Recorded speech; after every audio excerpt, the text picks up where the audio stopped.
We're here. Welcome Hello. to Robin's Nest. welcome. Thank you. It has taken a little bit to get here, but we are here. Yes, we are. Thank God for Carly. Shout out to Carly doing all the things. She really helped do all the back office stuff to help me because I'm not really very techy. But here we are. And we have our first guest, which is my firstborn daughter, Arlie Isabel Nekowitz. And I'm very grateful that you agreed to do this with me. So thank you very much. Oh my goodness. Of course. I feel honored. To be the first guest on Robin's podcast, Robin's Nest. What made you decide to do this? Like what prompted this? Well, so many things. I was thinking about, I wrote a parenting book because I had a lot to say about parenting. And as I've grown older, I notice I have a lot to say about a lot of things. And since I don't really want to write another book or another 10 books, I thought I'll start a podcast and start bringing different guests on and just have different conversations about all the things that are on my mind. And I thought it would be best to start with you because the podcast is in fact called Robin's Nest. And, it made sense to me to start with my own family, for people to kind of get to know my nest. And my nest is, your dad and you and Zoe and Nugget. So I thought I would start with you and move on down and then start to bring the friends in. That's why I decided to start. That's it. Yes. I'm excited for you. I think this is going to be really fun. I think the audience is going to love this. Everyone who knows you have a lot to say. I do. I'm so I'll excited. tell you, honestly, something happened this week at Wegmans, and all I could think of is this is the reason you have a podcast, or you're about to have a podcast. What happened at Wegmans? I went to Wegmans, and I had not been to Wegmans in probably 20 years. And a couple people in my life had said, you should go to Wegmans. I think you would love Wegmans. They have a lot of vegetarian food, blah, blah, blah. So I'm like, okay, now as many people who know me know, I shop at Aldi. I love Aldi, right? I love Aldi for so many reasons, but mostly because it's small and it's very reasonably priced and you can get a whole lot of groceries for a little bit of money. And, but I like to go occasionally to a fancier place and get some fancier food and spend a little quan on it. It's fine. Right. So, you know how I value food. So I go to Wegmans. And all I can tell you is I hated this experience so much. It was way too big. Okay. It was ridiculously expensive.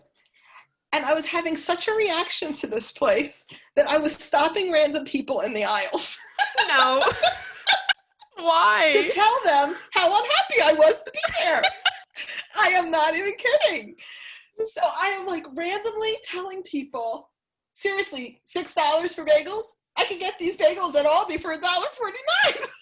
Oh my God. I mean, it was so ridiculous.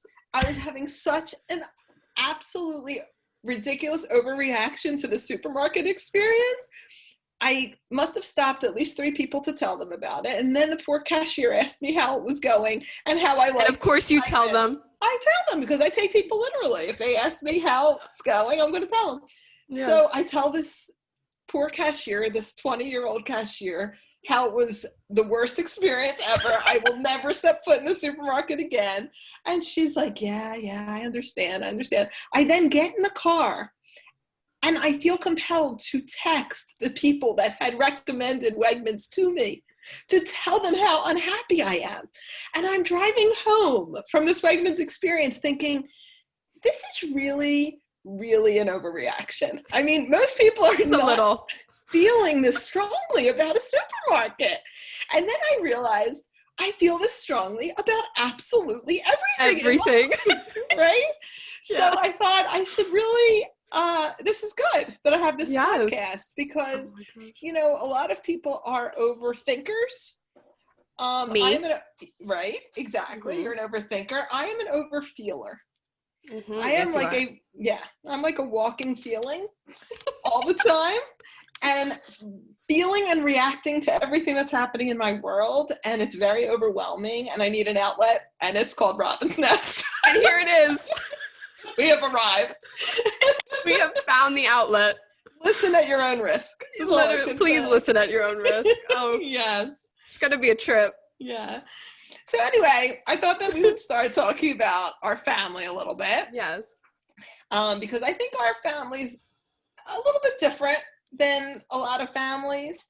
And I know that, you know, when I was raising you, and I was very deliberate in my parenting, and then you were getting ready to go to kindergarten, and I kind of had a little mini meltdown because I felt like, wow, you know, we've had this kind of protective cocoon for the first 5 years of your life, and now you were going out into the real world, and you were going to meet other families. And I'm not saying that these other families are less than our family. I'm not saying that in any way. I was very aware that it was going to be a very different experience. And so here you are, senior in college, and I'm wondering, from kindergarten through senior in college, what has your experience been? Like, what was it like being in our family, being the oldest daughter in our family, and how has it compared, you know, as you've gone out in the world, how has it served you or not served you? Well, that's a loaded question. Oh, there's a lot of questions in there. Starting from kindergarten. Well, let's start in kindergarten, because I remember the vivid story that you always tell of when I went to kindergarten. You obviously had all these fears like you had just mentioned, and I came home, like I guess it was the first day or week or whatever it was, and I came home and I said that this girl had kicked my book bag. And I wasn't crying or anything, but I was upset. You just told me about it, this girl kicked my book bag, basically, like whatever. And you were like, what? Like you couldn't believe it, and you were like, what are you gonna do about it? And I was like, well, I guess I'll tell the teacher. But it was like that first moment, I think, for you, and I don't obviously remember, but of that I'm going into the world, and you have set this kind of stage for the first 5 years of and we're not perfect by any means, but by any means, but of our like little, like you said, cocoon. And I was then pushed into the world. Someone kicked my book bag on the first day of school, and I was like, here we go. Your first taste of violence. My first taste of violence. Right? Yeah. I think people kick things. Like, you know, that was not your experience here. Right. Yeah, I had no experience of any sort of violence or any sort of yelling or anything like that. As soon as I think I noticed how different friends of mine or different classmates of mine were raised, but I don't think I fully got it until I left for college. Okay. I think in high school I did, because I remember being in a couple classes where I would just see students who were exhausted or who were using drugs to cope or XYZ. And it was not something, because I was blessed to be in the family that we have, that I didn't know that really existed, to be quite honest. I was just kind of ignorant to other people's experiences because of my upbringing in our family, which was so full of love and so full of care, that when I saw these other people hurting a lot, it was very overwhelming. It was overwhelming. It was upsetting. It was, heartbreaking. And when I got to college and I really saw how people were responding to different things with the freedom now that they had, that was also a little bit shocking. And it wasn't necessarily, and I'm not necessarily like just saying drugs and alcohol, I'm not saying anything like that, but I was hearing stories of parents, or I was meeting people and they were telling me about their parents, and I was just like, I was just, I don't know what the word other than surprised, shocked, sad.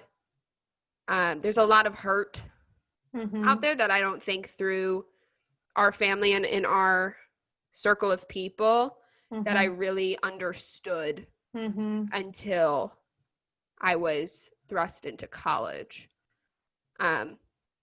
So there was a lot of pros from being in our family, obviously. Like through all of that, I mean, received a lot of love, a lot of support. You know, all of those things helped me have this greater understanding of I have the support system to see the world in different ways. But I mean, we didn't have a perfect like family. Like I like we had a lot of structure.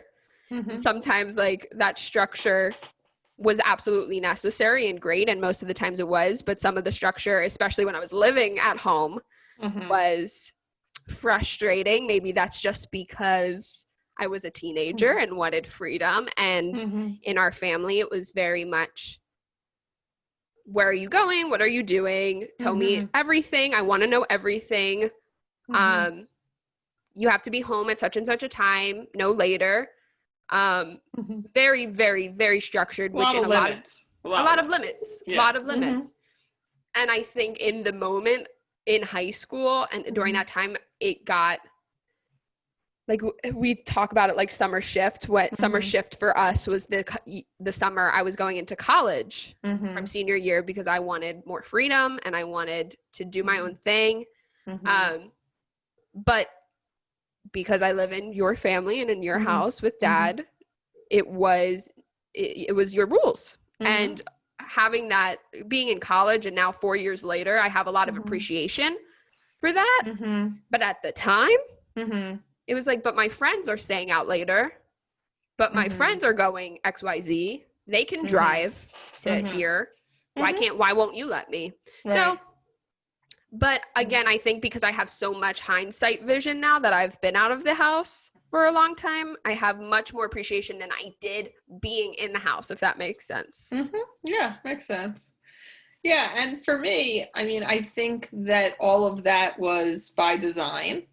And I definitely think that it was, you know, I'm proud of it. I mean, I think that parenting you guys is definitely probably the thing I'm the most proud of in my life. I really set out to parent you in a very different way than I was parented. There were things about my own parenting that did not work for me. And I really wanted to make sure that you did not have some of those experiences that I had. And I think, though, that sometimes there was an overreach, you know, like there was an I always say that I set out to parent you and Zoe in a way that you don't have the same issues that I have. Like if you have different issues than me, I will consider it a success, because we're human beings and we're imperfect. And I have no doubt that I made a lot of parenting mistakes along the way. But I also feel like I just wanted to break the cycle of the kinds of issues that have been in my family for a very long time. And so if you had issues like, wow, Mom, you were a little much at times with the limits, I'll sort of gladly take that, because I didn't always feel paid attention to. So, you know, if anything, you guys have always complained about that I pay too much attention. Sometimes I care a little too much. And yeah, I can totally see that. I was by no means a helicopter parent. I was always, you know, encouraging your independence, but I cared deeply and parented very deliberately. And so, yeah, I can see why there would be both good and bad to that. There was a lot. Yeah. I'm just lots of limits. I'm like trying to place myself back into 16-year-old me. Yeah. and I'm sure Zoe will be able to speak a little. Zoe's my sister, younger sister. She's a freshman, so she I'm sure it's much more recent in her mind. She's a very different child, and I think that I think it's really, I think that one of the most important things in parenting is to recognize that you have very different children, and what one child needs is not necessarily what the other child needs. And so there are certain things that I actually wished I had given Zoe even more limits in some ways. And because I think that she really needed more limits. And I think that maybe I overreached with limits with you. That's very interesting, because that's interesting. That's interesting you say that. Yeah, I would agree in some cases. I'm not sure we need to bring up specifics, but I don't know if that's something that we want to do.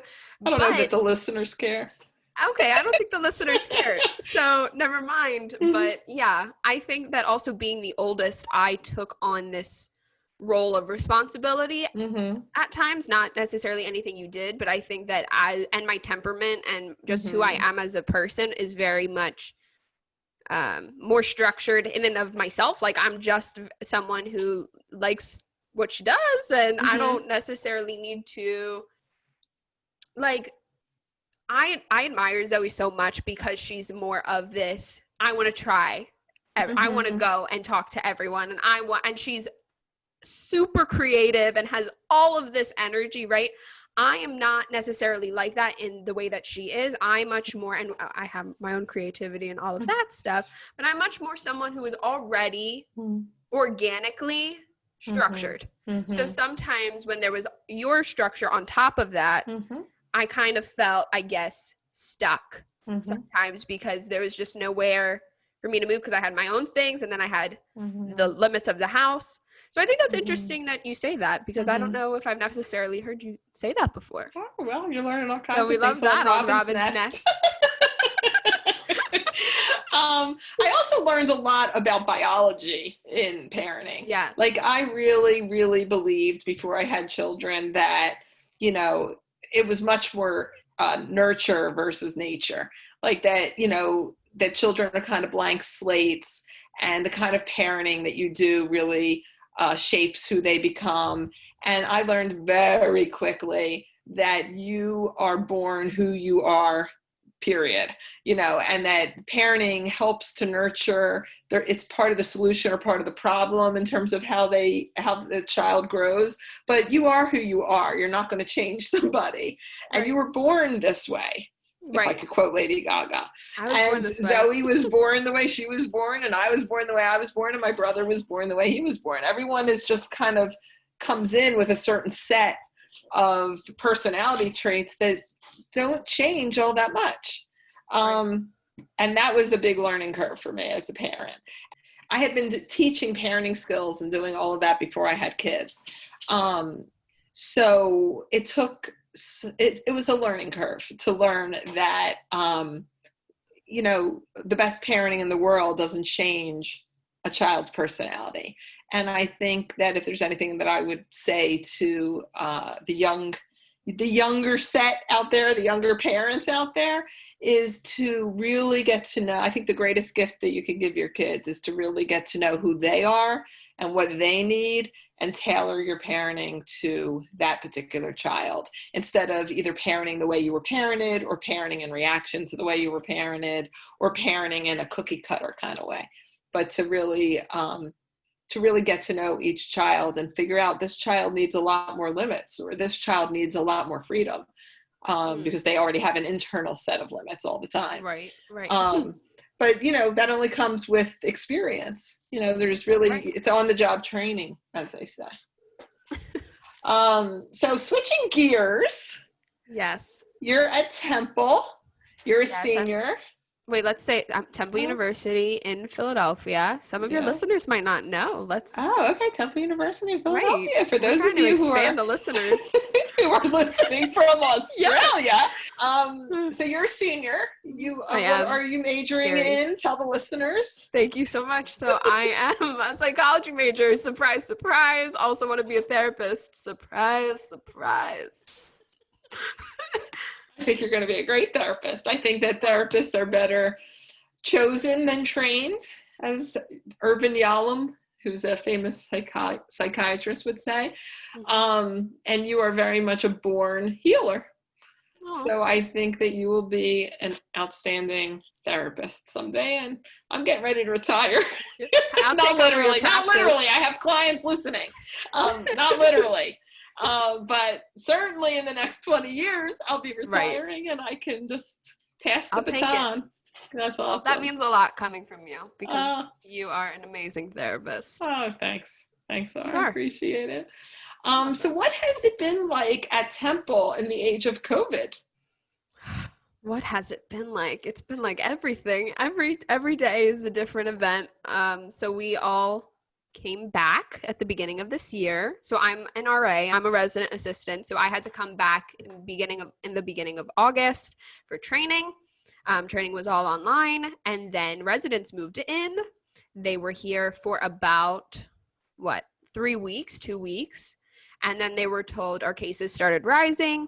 They were told that they could go home and get a full refund, or that they could stay. Majority of students went home. It's a full refund. They just got 3 free weeks of school and food, basically, and living. But they went home, and then we were told that we were going to stay where we are. But then last week, we were told that we are going to be consolidating into a different building. So 3 buildings on campus are going to the south side of campus, which was, all of that to say, it's been a little bit of a lot. It's been an ever-changing process. But I have gone through emotionally wise with this whole situation. Let's just talk about from coming to school, how it's been at school. I have been frustrated. I've been angry. I've been sad. I've been not doing well. And now I'm trying to take the approach, if I could quote you. The great Robin Kevles-Neckwitz. You told me a metaphor that I have now incorporated into my everyday life. And the metaphor, if I could get this right, please interrupt me if I'm wrong. It's hard to quote somebody when they're actually writing it. Right. It's a little stressful. It's a little hard. It's a little stressful. But the gist was, because I am I don't want to move, or I don't know why we're here, or why are the students leaving? Not why are the students leaving, but why did they come here in the first place? They're not following the rules. They're having gatherings. They're not wearing their masks, blah, blah, blah. And you said, Arlie, calm down. Calm down. And think of it like you're in a boat, a canoe, and you're taking your oars and you're paddling against the tide. And it's so hard and difficult because you're going against the grain, basically. And then you said, put the oars in the boat and just roll with it. Go down the river. Where the current takes you. Yeah. Go where the current takes you. So I am doing that, and that's what 2020 is all about. That's what 2020 has been the worst. But I'm trying to do that. So it's been a lot, to say the least. What has COVID and college been like? It's been a lot, and professors are a lot. And I think professors are trying to figure it out. And in the meantime, a lot of them are assigning more work to try and overcompensate for the fact that we're not in person. And just online classes, difficult and different, and all of that on top of my RA job. I work another job. And I also want to have time for myself and have time with my friends. So it's also a balancing act of trying to balance my life. And I'm a senior. Yeah. So how do you feel about being a senior and moving on with your life? Oh, gee. I feel scared, but I also feel ready. Part of me is terrified, and part of me is like, I'm done with undergraduate school. But I think, like, we were talking, and I was thinking about grad school, because to become a therapist, you need to go to grad school, get your license. And the thought of completing graduate school applications in a time like this set me over. And I decided that I'm taking a gap year, because I simply cannot think about another thing of completing something else. And obviously a counseling program is very much the field is relationship based, and I don't want to take classes online for my counseling master's degree, right? So I think that this is a time of great transition and change, and I don't necessarily do well with that, as you very well know, ever since I was in your womb. Right. I was 2.5 weeks late. Yeah, I was 2.5 weeks late. And that has stayed with me. I like what I like where I am, and I don't want to deal with the changing times. But the times come and you need to deal with them. So it's just a process, and I'm trying to work through it, do what's best for me and my mental health, because that's the most important thing. You're taking a self-care approach. I'm taking a self-care approach because, quite honestly, 2020 needs to stop. We just all need to stop, but life continues to move, even though nothing's the same. Yeah, I got a lot to say about 2020, but I'm going to save that for another podcast. Yes. I was just going to ask you how you're feeling about me being here and all of that jazz. I'm feeling great about you being there. I think that although both you and your sister are not having the college experience you expected, you're having a college experience. And it is going to be one that you're going to talk to your grandchildren about, you know, what it was like to be away at college during a pandemic. And I think you're learning a lot while you're there. I think you're learning a lot about acceptance, radical acceptance, one of my favorite skills. You know, I think that 2020 in many ways is all about radical acceptance. And there's so much coming at us all the time. And I'm not saying that I handle it well every minute. God knows, anyone that follows me on Facebook knows that I am not handling it well every minute. But I haven't lost sight of the bigger picture, which is that we are going through it right now. And, you know, I think 2020, which means, you know, clear vision. If you have 2020 vision, you have clear vision. I think that 2020 is really a time of getting clear about what's important, slowing way down, radical acceptance. What can we do? How can we participate in the process? What's important to us personally? What's important to us politically? So I feel like you and your sister are having an experience that is just different. And I think that the more we try to hold on to the old paradigm, the more unhappy we're going to be. And there's nothing normal about what's happening. There's nothing normal about what's happening politically. There's nothing normal about what's happening with COVID. There's nothing normal about this time of our lives. So we get to decide how we're going to react to it. We can't control any of it. So we get to decide how we're going to manage the fact that we can't control any of it. So I think that that's really an important education to have at this age that you're at. I think it's an important lesson for all of us, but I think especially as young women starting your life, I think it's really important to, you know, to learn this lesson. I just think you're learning a lot of lessons on acceptance and going with the flow and having to shift gears and be flexible. And wow, I didn't think I could do online classes, but look, I can do online classes. And I thought I would be really isolated, but I'm not really isolated. You get used to things. Like even in my practice, I did not think I was going to be able to get used to Zoom sessions. I mean, I did not become a therapist to talk to people over the internet, but it's really been okay. And so, you know, there's a lot of lessons in it. So I feel good that you guys both made the decision to stay. And I think there's more lessons to come. I do too. And what's your episode next week? Next week, I will be meeting with the other offspring, Zoe Faith Nekowitz, who may have a very different perspective of life in the Nekowitz family. She had a very different experience, I think. Well, I think that in some ways it's very similar, and in other ways it's different because she's very different.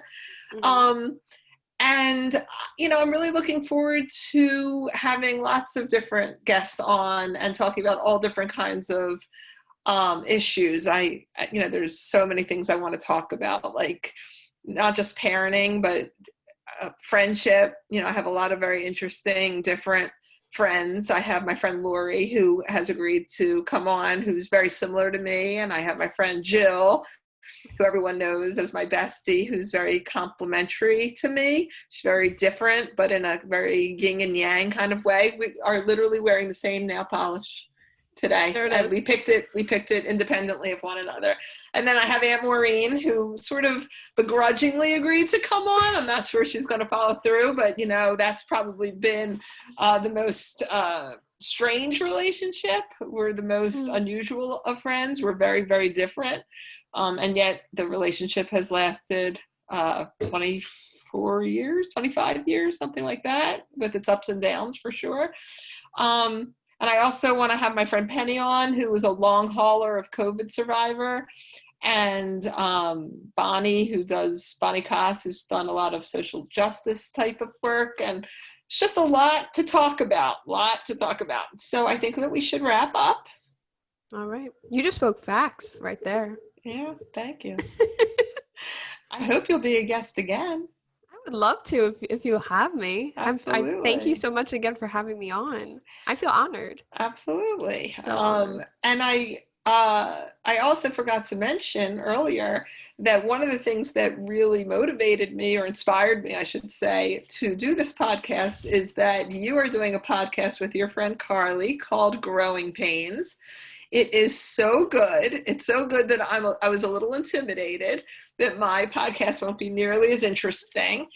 So I definitely recommend everybody to check it out, Growing Pains. Thank you. You can find us on Spotify, Apple Music, anywhere you listen. And also, just to plug the Instagram real quick, it's at growingpains_pod. We would love it if you checked it out. Yes, and please check out Robin's Nest, which I believe is Robin's _nest_pod on Instagram. Thank you. And you can also find me on Facebook at Parent Assist and on Instagram at Parent Assist 1. And this is actually not only going to be broadcast as a podcast on Apple Podcasts and Spotify and Anchor, but you're also going to be able to actually see this being recorded, because we're doing it on Zoom. So anyone that wants to actually watch it and not just listen can go to YouTube, and I will be getting that information shortly as to where you can find that. Hit that follow button. Go follow her on all the things. So I hope that you guys will stay tuned and, stay with me here at Robin's Nest. And I want to thank Arlie for being my first guest, my guinea pig. I really appreciate it. Of course. Thank you for having me. Love you. All right. Bye. Bye, everyone.